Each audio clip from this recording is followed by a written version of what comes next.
कक्षा 12वीं विज्ञान का छात्र हूं और आज मैं आप सभी के समक्ष वर्तमान परिप्रेक्ष्य में विश्व में भारत की भूमिका के बारे में आप सभी का ज्ञान वर्धन कराना चाहता हूं।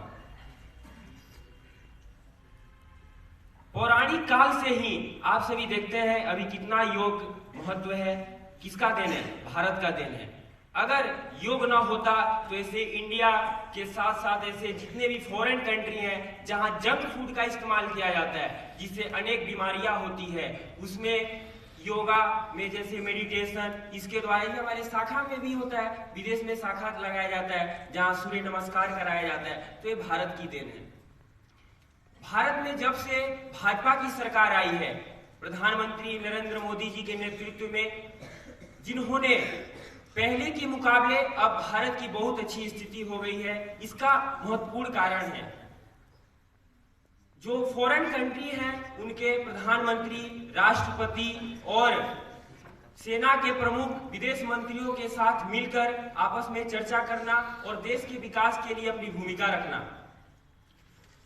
अगर हम कोई भी संकट विश्व में आता है तो भारत बहुत कुछ सिखला जाता है। इसका जीता जाता उदाहरण है कोरोना वायरस, जिसने पूरी दुनिया को चकनाचूर करके रख दिया।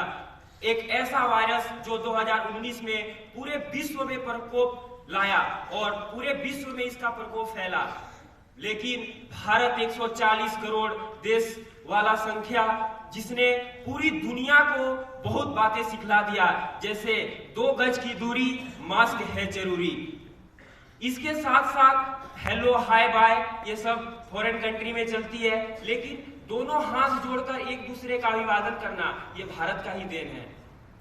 अगर हम राजनीति के क्षेत्र में जाएं तो अभी अमेरिका तमाम ऐसे बहुत सारे देश हैं जहां पर भारतीय मूल के सांसद हैं। अभी जो अमेरिका देश है वहां के उप राष्ट्रपति कमला हैरिस जो भारत की रहने वाली हैं, साथ ही साथ 200 वर्षों से अधिक शासन करने वाला अंग्रेजों का देश जिसके साथ आज हमारा सेमीफाइनल मुकाबला भी होने वाला है। तो हमारे लिए बहुत ही गर्व की बात है कि वहां के जो प्रधानमंत्री बने हैं वो भारतीय मूल के ही हैं।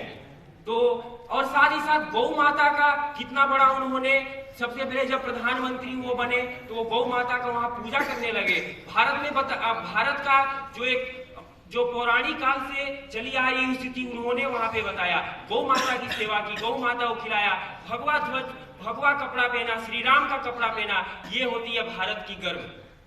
अगर अभी हम देखें पाकिस्तान में, पाकिस्तान जो कि बहुत ही बाढ़ से अभी गुजर रहा था, उस समय क्या हुआ कि पूरे पाकिस्तान में मलेरिया का प्रकोप बढ़ गया। लेकिन हम सभी जानते हैं कि भारत एक वसुदेव कुटुंबकम के मार्ग पे चलता है और उसने 71 लाख, कितना, 71 लाख उसने मच्छरदानी को बांटा, क्योंकि हम जानते हैं मलेरिया से बचना है तो मच्छरदानी लगाने की आवश्यकता है। साथ ही साथ बांग्लादेश, ऐसे तमाम, श्रीलंका को आप देख लीजिए, श्रीलंका में कितना बड़ा भूखमरी आया था, लगभग 50 टन से अधिक अनाज मुहैया करवाया भारत ने। तो भारत वसुदेव कुटुंबकम के मार्ग पे चलकर ऐसे अनेक देश है जिनका वो सहयोग करता है। अगर हम विज्ञान के क्षेत्र में बात करें तो विज्ञान के क्षेत्र में भारत बहुत आगे है। जैसे अपने विद्यालय में ही आए हुए एक अतिथि महोदय श्रीमान उज्जवल राठौर जी, जो कि अभी HIV एड्स के ऊपर अमेरिका सैन फ्रांसिस्को में स्टडी कर रहे हैं, उनका भी वो भी भारत के दिल्ली के रहने वाले हैं, वो भी हमारे देश में आए हैं, वो भी विदेश में रह के वहां पे अपना वर्चस्व, और साथ ही साथ उन्हें अमेरिका के तरफ से कुछ दिन पहले अवार्ड से भी नवाजा गया है इस स्टडी के ऊपर।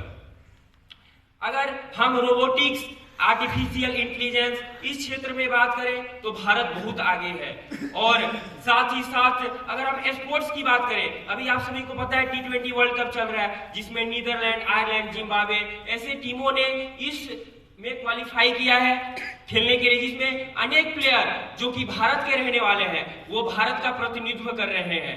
साथ ही साथ अगर बैडमिंटन में देखें, PV सिंधु, साइना नेहवाल, ऐसे बहुत सारे तमाम दिग्गज प्लेयर हैं जो विदेश में चल रहे टूर्नामेंट में अपना भारत का नाम रोशन कर रहे हैं। साथ ही साथ भारत में WWE नहीं खेला जाता, लेकिन भारत के भी प्लेयर हैं। आप देख लीजिए, जिंदल महल है, हमारे द ग्रेट खली है, अभी एक जो हमें कविता देवी बनी है, नई एक लेडी है।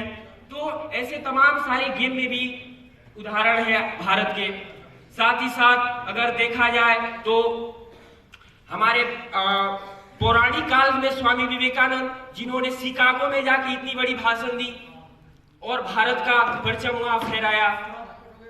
साथ ही साथ अब हमारा समय भी खत्म हो रहा है और मैं एक पूरे समेटता हूं। अगर हम सभी जानते हैं कि विश्व गुरु हमारा भारत कहलाता था, कहलाएगा और आने वाले समय में भी विश्व गुरु कहलाने के हकदार है, क्योंकि भारत एक ऐसा देश है जो पूरे विश्व में अपना परचम फहरा रहा है और जो हमारा विश्व गुरु कहलाने का पद है उसके पद चिन्हों पे चल रहा है। बहुत बहुत धन्यवाद।